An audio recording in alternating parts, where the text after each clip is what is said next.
सो hey everyone, हम लोग पढ़ रहे हैं बिहार जीके। और बिहार जीके में जो हमारी टॉपिक चल रही है अभी, वो चल रही है बिहार का इतिहास। तो जिसका 6th लेक्चर होने वाला बिहार का इतिहास का।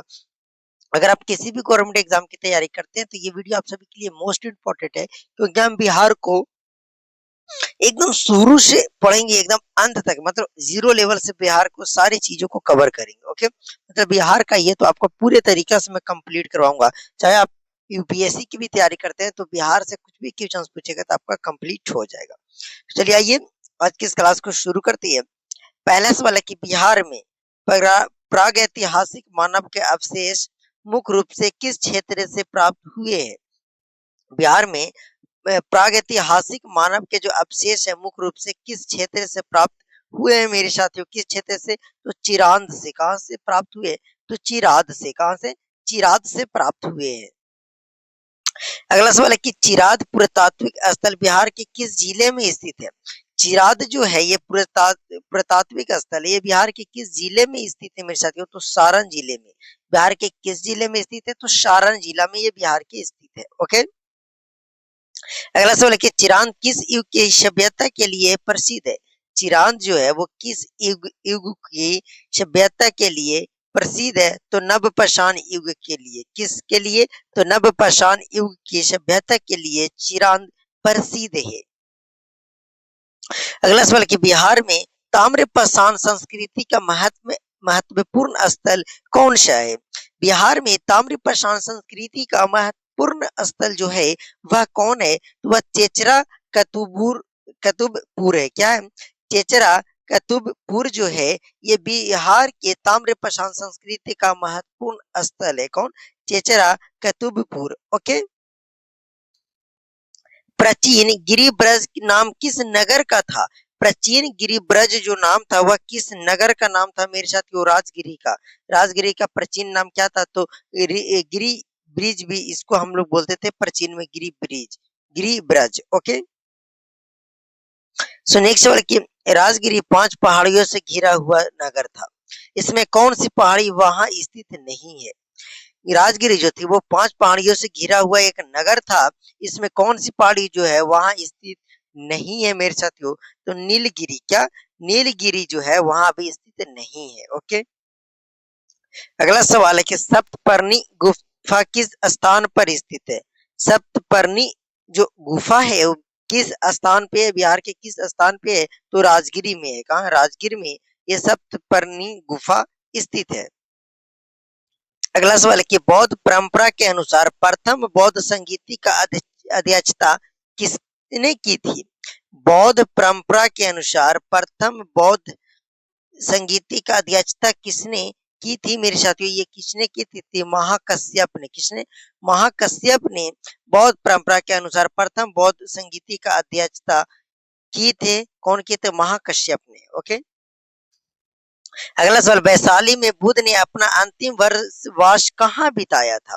वैशाली में बुद्ध ने अपना अंतिम जो वर्षवास था वो कहाँ बिताया था मेरे साथियों? तो बेलूग्राम में। कहा? वेलुव ग्राम में बुद्ध ने अपना अंतिम वर्षवास वैशाली में बिताया था। अगला सवाल है कि अम्रपाली का संबंध किस प्राचीन नगर से था। अमरपाली का जो संबंध है वो किस प्राचीन नगर से था? तो वैशाली से। किससे मेरे साथियों? वैशाली से था। अगला सवाल है कि जैन धर्म के अनुसार महावीर ने कितने वर्षों तक तपस्या की। जैन धर्म के अनुसार महावीर ने कितने वर्षों तक तपस्या की? तो 12 वर्षों तक। कितना वर्षों तक मेरे साथियों? 12 वर्षों तक उन्होंने तपस्या की। अगला सवाल कि पावापुरी में स्थित प्रसिद्ध जैन मंदिर का नाम क्या है। पावापुरी में स्थित प्रसिद्ध जैन मंदिर का जो नाम है वो क्या है? तो जल मंदिर। क्या नाम है मेरे साथियों? जल मंदिर। उसका नाम क्या है? जल मंदिर। अगला सवाल है कि मौर्य कालीन पाटलिपुत्र के अवशेष बिहार में कहाँ से प्राप्त हुए हैं। मौर्य कालीन पाटलिपुत्र के अवशेष जो है बिहार में कहाँ से प्राप्त हुए हैं मेरे साथियों? तो कुम्हरा से। कहां से? तो कुम्हरार से। कहां से? कुम्हरार से प्राप्त हुए हैं। अगला सवाल है कि कुम्हरार किस आधुनिक शहर का हिस्सा है। कुम्हरार जो है वो किस आधुनिक शहर का हिस्सा है मेरे साथियों, तो पटना का। किसका हिस्सा है? तो पटना का। लोग द्वारा निर्मित स्तूपों की संख्या प्रागत रूप से कितनी मानी जाती है? अशोक द्वारा निर्मित स्तूपों की संख्या परंपरागत रूप से कितनी मानी जाती है? तो 48,000। कितने साथियों? 48,000 मानी जाती है। तो अगला सवाल है कि प्रियदर्शी उपाधि किस शासक से संबंधित है? प्रियदर्शी उपाधि किस शासक से संबंधित है? तो अशोक से। किससे मेरे साथियों? तो अशोक से संबंधित है। अगला सवाल है कि गुप्त काल में पाटलिपुत्र को किस नाम से जाना जाता था? गुप्त काल में पाटलिपुत्र को किस नाम से जाना जाता था? तो पुष्पपुर से। किस नाम से जाना जाता था? पुष्पपुर। अगला सवाल है प्रसिद्ध चीन यात्री फयान भारत किस गुप्त शासन के समय आया था? अगला सवाल है कि प्रसिद्ध चीन यात्री फयान जो है वो भारत आया था, वो किस गुप्त शासन के समय में भारत आया था? तो चंद्रगुप्त द्वितीय यानी चंद्रगुप्त दूसरे के शासनकाल में ये फयान आया था भारत में। अगला सवाल है फयान ने बिहार के किस प्रमुख नगर का वर्णन किया? सवाल है कि फयान ने बिहार के किस प्रमुख नगर का वर्णन किया था? मतलब किया था तो पाटलिपुत्र का। किसका साथियों? पाटलिपुत्र का अध्ययन किया था, वर्णन किया था। अगला सवाल है नालंदा विश्वविद्यालय में अध्ययन का प्रमुख भाषा क्या थी? नालंदा विश्वविद्यालय में अध्ययन की प्रमुख भाषा क्या थी? तो संस्कृत। क्या थी साथियों? तो संस्कृत थी। क्या थी? तो संस्कृत थी। अगला सवाल है नालंदा विश्वविद्यालय में विद्यार्थियों की अनुमानित संख्या कितनी बताई गई थी? नालंदा विश्वविद्यालय में विद्यार्थियों की अनुमानित संख्या जो बताई गई थी वो कितनी बताई गई थी? तो 10,000 बताई गई थी। कितने गाइस? तो 10,000 बताई गई थी। अगला सवाल है नालंदा विश्वविद्यालय के प्रसिद्ध पुस्तकालय का नाम क्या था? कि नालंदा विश्वविद्यालय के प्रसिद्ध पुस्तकालय का नाम क्या था? तो धर्मगंज। क्या नाम था मेरे साथियों? तो धर्मगंज। गंज गंज गंज जो नाम था वो नालंदा विश्वविद्यालय के प्रसिद्ध पुस्तकालय का नाम था धर्मगंज। ओके। अगला सवाल है धर्मगंज पुस्तकालय के बारे में कहा जाता है कि यह जाता है कि इसमें कितनी प्रमुख इमारतें थी? क्या सवाल है कि धर्मगंज पुस्तकालय यानी धर्मगंज जो लाइब्रेरी था के बारे में कहा जाता है कि इसमें जो इमारतें थी वो कितनी इमारतें थी मेरे साथियों? तो 3 इमारतें थी। कितनी इमारतें थे? तो 3 इमारतें थी। अगला सवाल है पाल काल में बिहार बौद्ध धर्म के किस शाखा के प्रमुख केंद्र था? सवाल है कि पाल काल में बिहार बौद्ध धर्म के किस शाखा का प्रमुख केंद्र था? तो वज्रयान। किस शासन का? तो वज्रयान। किसका मेरे साथियों? तो वज्रयान। अगला सवाल है पाल वंश के बाद मिथिला में किस राजवंश का प्रभुत्व स्थापित हुआ? पाल वंश के बाद मिथिला में किस राजवंश का जो है प्रभुत्व स्थापित हुआ? तो किस वंश का? तो कर्नाट वंश का। किसका? कर्नाट वंश। किस वंश का? तो कर्नाट वंश का। पाल वंश के बाद मिथिला में कौन सा राज का प्रस्तुत स्थापित हुआ? तो कर्नाट वंश का। अगला सवाल है प्रसिद्ध मैथिला कवि विद्यापति किस राजवंश से जुड़े थे? सवाल है कि प्रसिद्ध मिथिला कवि जो थे वो विद्यापति किस राजवंश से जुड़े थे? तो कर्नाट या फिर कर्नाट वंश से या फिर ओइनबार परंपरा इसको बोलते हैं। तो कर्नाट या फिर ओइनबार परंपरा। ओके। अगला सवाल है विद्यापति को किस भाषा के महान कवि के रूप में जाना जाता है? विद्यापति को किस भाषा के महान कवि के रूप में जाना जाता है? तो मैथिली। किस भाषा में? तो मैथिली भाषा के महान कवि के रूप में जाना जाता है मैथिली। अगला सवाल है बिहार में मनियार मठ किस स्थान पर स्थित है? बिहार में मनियार मठ जो है वो किस स्थान पर स्थित है? तो राजगीर में। मनियार मठ कहाँ स्थित है? तो राजगीर में। मनियार मठ कहाँ स्थित है? तो राजगीर में। अगला सवाल है शेरशाह सूरी ने अपने प्रशासन को कितने प्रमुख भागों में विभाजित किया था?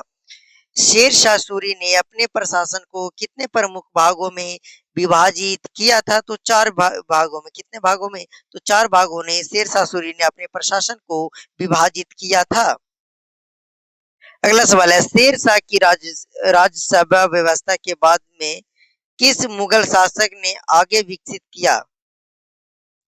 क्या सवाल है कि शेर शाह की राजसभ व्यवस्था को बाद में किस मुगल शासक ने आगे विकसित किया? बाद में कौन किसने आगे विकसित किया? तो अकबर ने। किसने? अकबर ने। अगला सवाल है बिहार में यूरोपीय व्यापारी गतिविधियों का प्रमुख केंद्र कौन सा शहर था? बिहार में यूरोपीय व्यापारी गतिविधियों का जो प्रमुख केंद्र था वो कौन सा शहर था? तो पटना था। कौन सा शहर था प्रमुख? तो पटना। अगला सवाल है पटना कलम किससे संबंधित है? पटना कलम जो है वो किससे संबंधित है? तो चित्रकला शैली से। किससे? चित्रकला शैली से संबंधित है। अगला सवाल है पटना कलम का विकास मुख्यतः किस काल में हुआ? पटना कलम का जो विकास है मुख्यतः किस काल में हुआ था? तो मुगलोत्तर काल में। किसमें? मुगलोत्तर काल में पटना कलम का विकास मुख्य हुआ था। अगला सवाल है बिहार में 1857 के विद्रोह के दौरान अंग्रेजों के विरुद्ध आरा आरा हाउस की घेराबंदी कितने दिनों तक चली?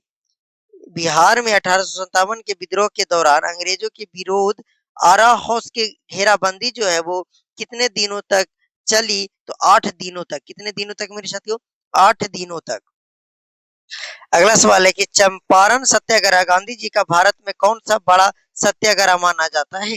चंपारण सत्याग्रह गांधी जी का भारत में कौन सा सबका बड़ा सत्याग्रह माना जाता है? तो पहला। चंपारण सत्याग्रह को मानो तो पहला सबसे बड़ा सत्याग्रह माना जाता है गांधी जी का।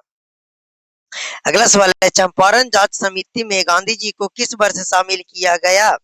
चंपारण जांच समिति में गांधी जी को जो शामिल किया गया था वह किस वर्ष शामिल किया गया था? तो 1917 में शामिल किया गया था। कब शामिल किया गया था? तो 1917 ईस्वी में।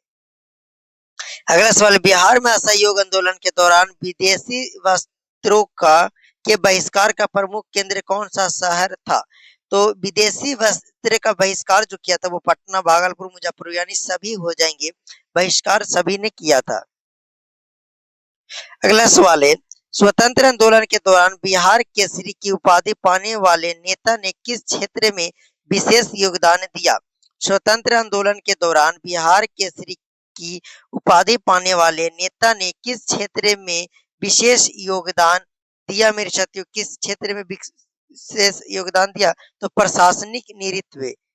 कैसा? प्रशासनिक नेतृत्व।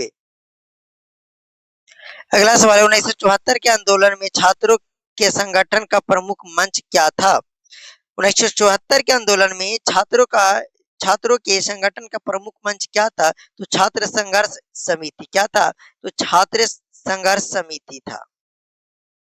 अगला सवाल बिहार के पुनर्गठन के समय झारखंड में कुल कितने जिले शामिल किए गए थे? बिहार के पुनर्गठन के समय झारखंड में कुल कितने जिले शामिल किए गए थे? तो 18 जिले।